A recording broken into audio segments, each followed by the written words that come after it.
জয় শনিদেব, জয় শনিদেব, জয় শনিদেব। বন্ধুরা, শনিবার হচ্ছে শনিদেবের বার, যিনি আমাদের সকলের কর্মফলদাতা। তাই শনিবার দিন কিছু সামান্য কার্যে শনিদেবের 7.5 কাটে এবং আমাদের জীবনে এসে পড়ে শনিদেবের বিশেষ কৃপা। এবং শনিবার দিন কোন খাবার খেলে শনিদেব বিশেষ প্রসন্ন হন, শনিবার কি খেতে নেই এবং শনিবার নিরামিষ খেলে কি হয়, শনিবার কোন জিনিসটি বালিশের তলায় রেখে ঘুমালে আমাদের সৌভাগ্যের উদয় হয়, এই সব কিছু বন্ধুরা আমরা আজকের এই ভিডিওতে জানব। তাই অবশ্যই কিন্তু আপনারা ভিডিওটি পুরো দেখতে ভুলবেন না। কারণ বন্ধুরা, এই কলি যুগে শনিদেব যদি রুষ্ট থাকেন তো জীবনে সকল কার্যে বাধা বিপত্তি আসে। আমাদের বাড়িতে অশান্তি, রোগ ব্যাধি, দুর্ভাগ্য, দরিদ্রতা, এমনকি নানা রকম সমস্যায় সেই ব্যক্তি ডুবে যায়।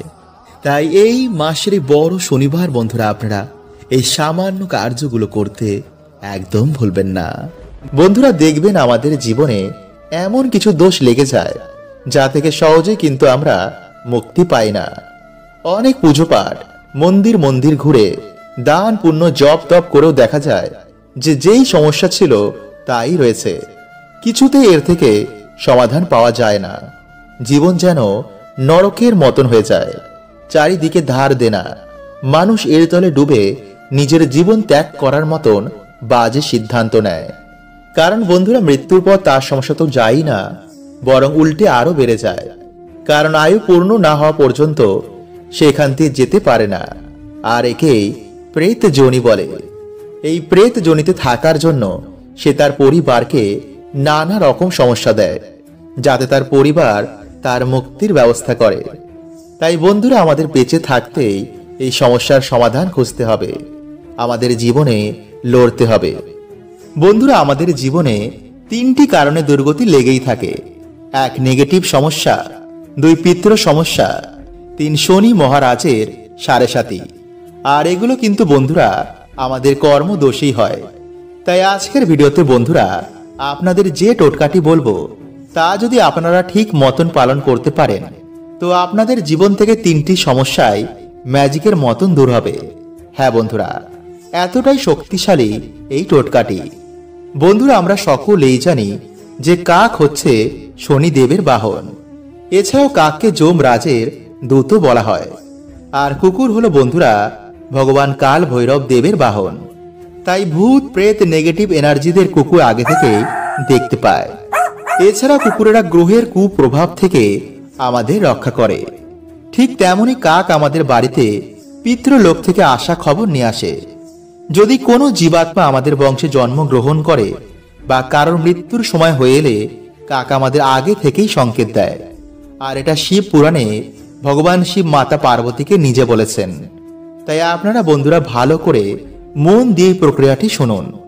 নাম্বার 1, যদি আপনারা আর্থিক সমস্যায় ভোগেন, যদি আপনারা আর্থিক উন্নতি করতে চান তো সবার প্রথমে বন্ধুরা আপনাদের ওপর থেকে নেগেটিভ এনার্জি সরাতে হবে। তাই সামান্য কিছু লবণ নিজের হাতে নিয়ে নিজের মাথার ওপর থেকে 7 বার ঘোরান। তারপর সেই লবণ খাবারে মিশিয়ে কোনো কালো কুকুরকে 3 রাস্তার মোড়ে খেতে দিন। তারপর পিছনে ঘুরে না দেখে সোজা বাড়িতে এসে হাত পা ধুয়ে ঘরে ঢুকুন। এতে কিন্তু বন্ধুরা সে কুকুরের কোনো ক্ষতি হবে না, উল্টে সে নেগেটিভ এনার্জির নাশ হবে। কিছু দিনের মধ্যেই আপনারা এর ফল পেতে শুরু করবেন।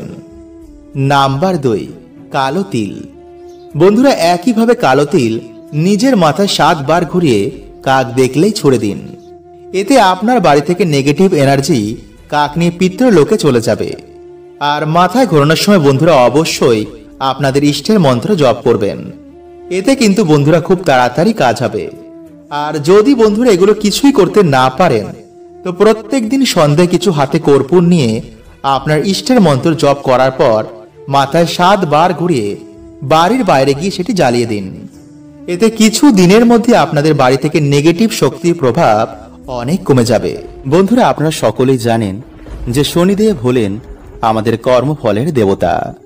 আমাদের করা প্রত্যেকের কর্মফল তিনি প্রদান করেন। কিন্তু বন্ধুরা, আপনারা কি জানেন যে মা বাবার করা কিছু শাস্তি বা পূর্বজদের করা কিছু ভুল সন্তানদের ভোগ করতে হয়। ফলে সন্তানদের জীবনে নেমে আসে চরম দুর্ভোগ। হ্যাঁ বন্ধুরা, আসলে যখন আমরা কোনো পরিবারে জন্ম নিই তখন সে পরিবারের সাথে আমাদের একটি কর্মবন্ধনে আবদ্ধ হয়ে যায়। আর সেই সম্পর্ককেই বলা হয় ঋণানুবন্ধ সম্পর্ক। যেমন যখন কোনো ধনী বাড়িতে যখন কেউ জন্মগ্রহণ করে বা কোনো সেলিব্রিটির বাড়িতে জন্মগ্রহণ করে তখন তারা তার ফল ভোগ করে, যেমন নাম, টাকা পয়সা বা প্রতিপত্তি। যেমন সচিন তেন্ডুলকারের বাড়িতে যে আত্মারা জন্মগ্রহণ করেছে তারা তার বাবার নাম, গুণ, যশ, সম্পত্তি সবকিছুই ভোগ করছে। আর এর কারণ হলো বন্ধুরা তাদের পূর্ব জন্মের কর্মের ফল, এবং শনিদেব তাদের ওপর খুবই প্রসন্ন। ফলে বন্ধুরা দেখবেন যে এমন বাড়ির মানুষেরা যাতেই হাত দেয় তাতেই যেন সবকিছু সোনা হয়ে যায়। আবার অপরদিকে এমন বাড়ি রয়েছে যে সেই বাড়ির মানুষেরা যতই চেষ্টা করুক না কেন কিছুতেই সেই বাড়িতে বন্ধুরা উন্নতি হয় না। আর এর প্রধান কারণ হলো বন্ধুরা সেই বাড়িতে কোনো দোষ রয়েছে। তাই বন্ধুরা আজকের এই ভিডিওতে আমরা জানবো সেই দোষগুলোর ব্যাপারে।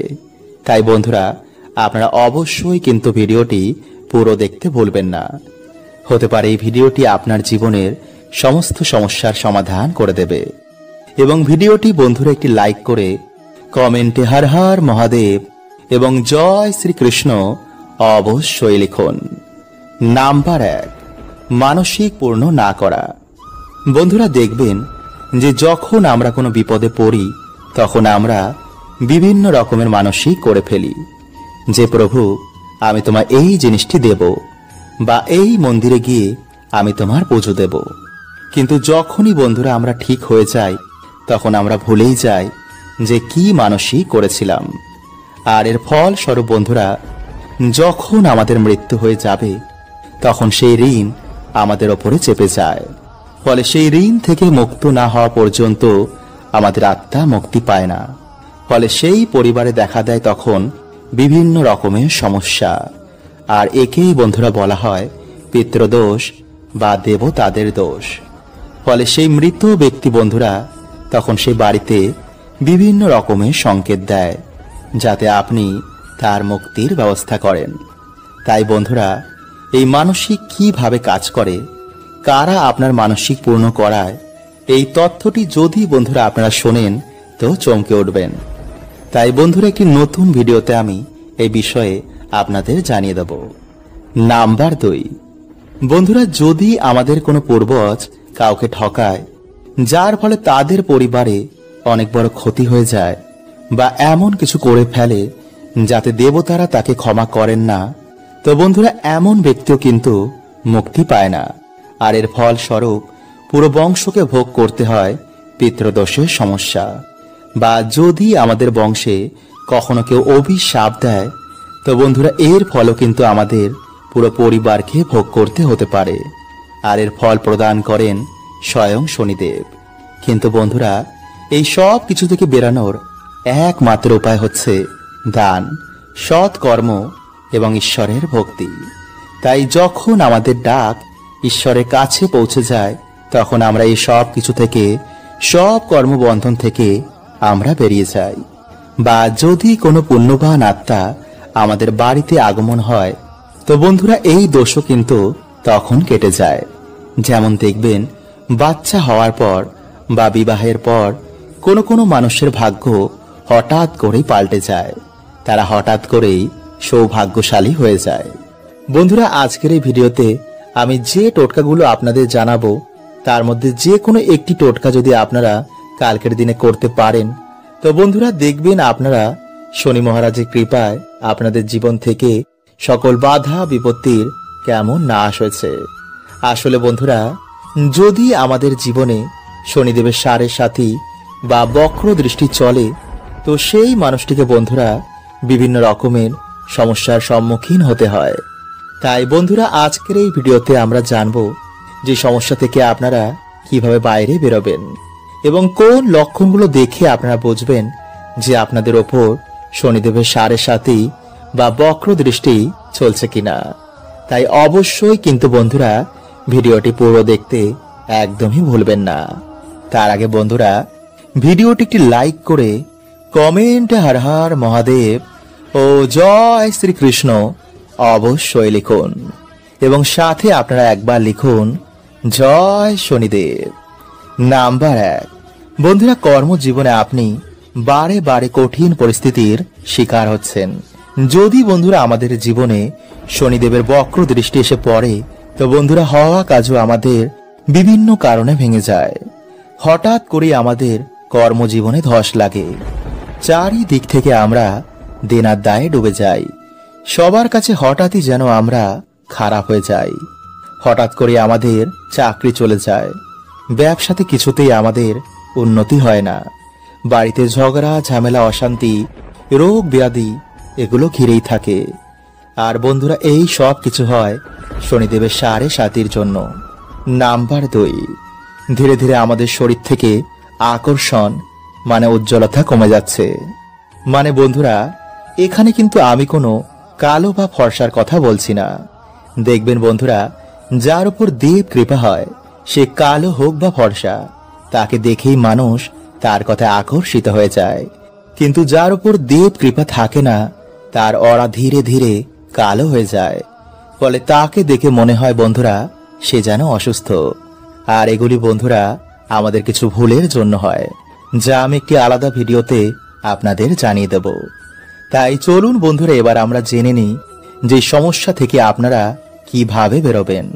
নাম্বার 1, প্রতিদিন হনুমান চল্লিশা পাঠ করলে বা মঙ্গলবার দিন কোনো হনুমানজির মন্দিরে গিয়ে হনুমানজির পুজো অর্চনা করলে বা বাড়িতেই হনুমানজির নামে একটি প্রদীপ জ্বালালেও বন্ধুরা শনিদেব আমাদের ওপর থেকে তার বক্রদৃষ্টি সরিয়ে নেন। কারণ শনিদেব হনুমানজিকে নিজে বলেছেন যে তিনি তার ভক্তদের ওপর কখনো বক্রদৃষ্টি দেবেন না। নাম্বার 2, শনিবার দিন কোনো শনি মন্দিরে গিয়ে সামান্য সর্ষের তেলের একটি প্রদীপ জ্বালালেও এবং ভগবানের প্রিয় প্রসাদ যেমন সাদা বাতাসা ও সাদা যে কোনো সুগন্ধি ফুল দিয়ে ভগবানের পুজো অর্চনা দিলেও শনিদেব খুবই প্রসন্ন হন। নাম্বার 3, গরু কুকুর ও কাককে যদি আমরা তিল মিশ্রিত খাবার খাওয়াই, তো শনিদেব বন্ধুরা এতেও কিন্তু খুবই প্রসন্ন হন। বন্ধুরা আজ রাতে আপনারা কিছুটা কালো তিল, 9টি অরহরের ডাল এবং 9টি লবঙ্গ কালো কাপড়ে বেঁধে আপনাদের মাথার ওপর থেকে অ্যান্টি ক্লকওয়াইজ 7 বার ঘোরাবেন এবং ঘোরানোর সময় বন্ধুরা ওম শাম শনিশ্বরায় নমঃ এই মন্ত্র আপনারা 7 বার পাঠ করবেন এবং তারপর সেই জিনিসটি আপনারা আপনাদের বালিশের তলায় রেখে রাতে ঘুমাবেন এবং পরের দিন আপনারা বাড়ির আশেপাশে যে কোনো একটি অশ্বত্থ গাছের তলায় এগুলি রেখে আসবেন এবং অশ্বত্থ গাছকে আপনারা আপনাদের মনের বাসনা এবং যে দুঃখ দরিদ্রতায় আপনারা আছেন তা অশ্বত্থ গাছকে বলবেন। দেখবেন বন্ধুরা সেই রাতেই হয়তো আপনাদের স্বপ্নে শনি মহারাজ আসবেন। তাই চলুন বন্ধুরা, এবার আমরা জানি যে শনিবার কি কি খাওয়া উচিত এবং কোন খাবার এই দিনে খেতে নেই। বন্ধুরা শনিবার দিন মুগ ডাল, পনির, লাউ, উড়দ ডালের খিচুড়ি এবং কালো তিল খাওয়া অত্যন্তই শুভ। কিন্তু এই দিনে বন্ধুরা কালো তিল এবং লবণ বাড়িতে ক্রয় করে আনা মোটেও শুভ নয়। এবং যে শনিবার আপনারা শনিদেব পুজো আরাধনা করবেন, পারলে সেই দিন অবশ্যই নিরামিষ আহার গ্রহণ করুন এবং সর্ষের তেলের বদলে আপনারা এই দিনে পারলে সাদা তেলে রান্না করুন।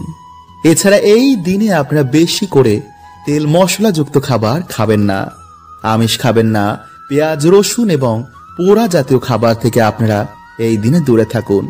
এছাড়া মসুরির ডাল না খেয়ে ভিডিওতে বলাই সামান্য কার্যের মাধ্যমে যে কোনো শনিবার আপনারা বাবার আশীর্বাদ নিন এবং ভক্তি মনে আপনারা বাড়িতে হরে কৃষ্ণ মহামন্ত্র, মহামৃত্যুঞ্জয় মন্ত্র এবং হনুমান চল্লিশা আপনারা পাঠ করুন। এছাড়া শনিবার দিন লোহার জিনিস দান করা, অন্ন বস্ত্র দান করা বা কোনো পশু পাখির সেবা করায় শনিদেব অত্যন্তই প্রসন্ন হন। তাই বড় শনিবার বন্ধুরা আপনারা এই সামান্য কার্যগুলো করতে একদম ভুলবেন না। তাই বন্ধুরা বাড়ি থেকে এবং আমাদের জীবন থেকে এই অশুভ শক্তিকে দূর করার জন্য সবার প্রথমে আপনারা যা করবেন তা হচ্ছে সন্ধেবেলায় আপনারা সন্ধে আরতির পর ভগবান শ্রীরামকে স্মরণ করে হনুমান চল্লিশা পাঠ করে তেজপাতা, এলাচ এবং লবঙ্গ মিশিয়ে আপনারা ধুনো জ্বালান এবং সেই ধুনোর গন্ধ আপনারা বাড়িতে সব জায়গায় ছড়িয়ে দিন। অথবা এই দিনে আপনারা 7টি তেজপাতা, লবঙ্গ, এলাচ এগুলো নিয়ে আপনারা আপনাদের মাথার ওপর থেকে 7 বার অ্যান্টি ক্লকওয়াইজ ঘোরাবেন এবং মুখে আপনারা হনুমানজির যে কোনো মন্ত্র জপ করবেন। এরপর আপনারা একটি পাত্রে তামা, মাটি বা ধুনো যে কোনো একটি পাত্র নিয়ে একটি কর্পূর জ্বালিয়ে তার মধ্যে আপনারা এক এক করে সেই 7টি তেজপাতা, লবঙ্গ ও এলাচগুলো দেবেন এবং হনুমানজির মন্ত্র আপনারা সেই সময় পাঠ করবেন। আর হনুমানজিকে বলবেন যেন আপনাদের সকল সমস্যা, আপনাদের বাড়ি থেকে সকল রকমের নেগেটিভ এনার্জি তিনি নাশ করে দেন এবং আপনাদের পরিবারের সকল সদস্যকে তিনি সকল বিপদ থেকে যেন রক্ষা করেন। এবং পরের দিন আপনারা সেই ছাই মানে আগুন জ্বালানোর ছাইটিকে কোনো নদী বা জলাশয়ে গিয়ে ফেলে দেবেন যেন সেই ছাই কারো পায়ে না লাগে। হরে কৃষ্ণা। ওম নমঃ শিবায়।